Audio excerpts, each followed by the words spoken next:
ಅದರ ಜೊತೆಗೆ ಕಳಸಾ ಬಂಡೂರಿ, ಇಲ್ಲಿ ನನ್ನ ಬಿಜೆಪಿಯ ಸ್ನೇಹಿತರಿಗೆ ಸುದೈವದಿಂದ ಇವತ್ತು ಆ ಕಳಸಾ ಬಂಡೂರಿ ಯೋಜನೆ ಆಗಬೇಕು ಅಂತ ಹೇಳಿ ಸನ್ಮಾನ್ಯ ಹಿಂದಿನ ಮುಖ್ಯಮಂತ್ರಿಗಳಾಗಿರ್ತಕ್ಕಂಥ ಬಸವರಾಜ ಬೊಮ್ಮಾಯಿ ಅವರು ನಮ್ಮ ಸಿ ಪಾಟೀಲ್ರ ಕರ್ಕೊಂಡು ಅಲ್ಲಿಂದ ಆ ಕಳಸಾ ಬಂಡೂರಿ ಸ್ಥಳದವರೆಗೆ ಪಾದಯಾತ್ರೆ ಮಾಡಿರ್ತಕ್ಕಂಥ ಅವರು ಇವತ್ತು ಲೋಕಸಭೆಗೆ ಹೋಗಿದ್ದಾರೆ.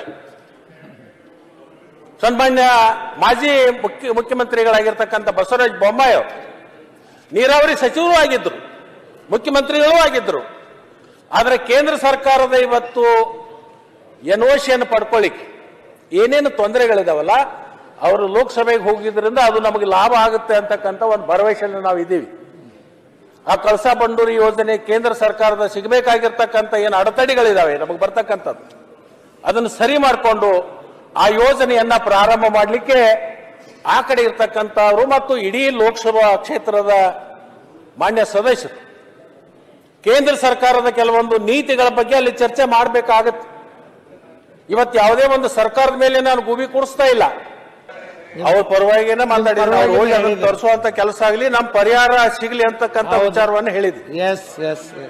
ನಾನೇನು ಇಲ್ಲ ಅಂತ ಹೇಳಿಲ್ಲ. ಬಸವರಾಜ ಬೊಮ್ಮಾಯಿ ಅವ್ರನ್ನ ವಿರೋಧ ಪಕ್ಷ ನಾಯಕ ಆಗಲಿಲ್ಲ ಅಥವಾ ಅವರಿಗೆ ಸ್ಥಾನಮಾನ ಸಿಗಲಿಲ್ಲ, ಅವ್ರ ಅವಮಾನ ಆತು, ಅದರಿಂದ ಬೇಸತ್ತು ಲೋಕಸಭೆಗೆ ಹೋದ್ರು ಅಂತ ನಾ ಹೇಳಕ್ ಹೋಗೋದಿಲ್ಲ, ಮತ್ತೆ ಹೇಳಿದ್ರು ಇಲ್ಲ. ಹೇಳಿಲ್ಲ ಹೇಳಿದ್ರಕ್ಕಿಂತ ಕೆಟ್ಟ ಆಗ್ತಿದೆ.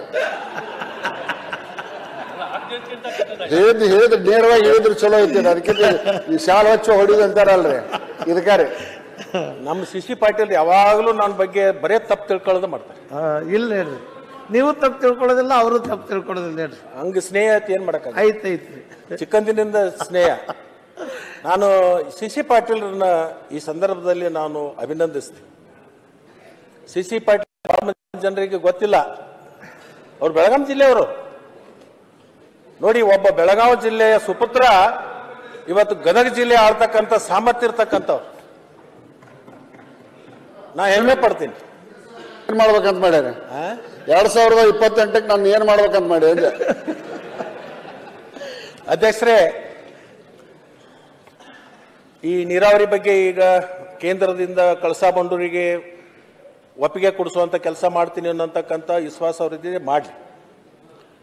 ಅಪರ ಕೃಷ್ಣಾದೇನು ನಂಬುದು 3ನೇ ಹಂತದ ನೀರಾವರಿ ಬಗ್ಗೆ ಮುಖ್ಯಮಂತ್ರಿಗಳು, ಉಪಮುಖ್ಯಮಂತ್ರಿಗಳು, ಈ ಭಾಗದ ಶಾಸಕರು, ಈ ಭಾಗದ ಮಂತ್ರಿಗಳು ಎಲ್ಲರೂ ಕೂಡ ಆಸಕ್ತಿಯನ್ನು ತಗೊಂಡಿದ್ದಾರೆ.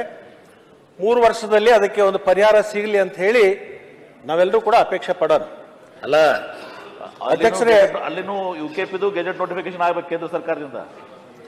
ಅದು ಇವ್ರನ್ನ ಎಂಪಿಗಳು 17 ಜನ ಕಳಿಸಿದ್ದೆ, 17 ಜನ ಕಳಿಸಿದ್ದೆ. ಅದಕ್ಕೆ ಒಟ್ಟು ಅವರು ನಮ್ಮ ಪಕ್ಷದಿಂದ ಸಿಸಿ ಪಾಟೀಲ್ ಮೂಲಕ ಬೊಮ್ಮಾಯಿ ಅವರು ತಲುಪಿಸ್ತಾರೆ ಅದನ್ನ ಗೆಜೆಟ್ ನೋಟಿಫಿಕೇಶನ್. ಅವ್ರಿಗೆ ಜವಾಬ್ದಾರಿ ಅವರಿಗೆ ಜವಾಬ್ದಾರಿ ಕೊಟ್ಬಿಡ್ರಿ. ಜವಾಬ್ದಾರಿ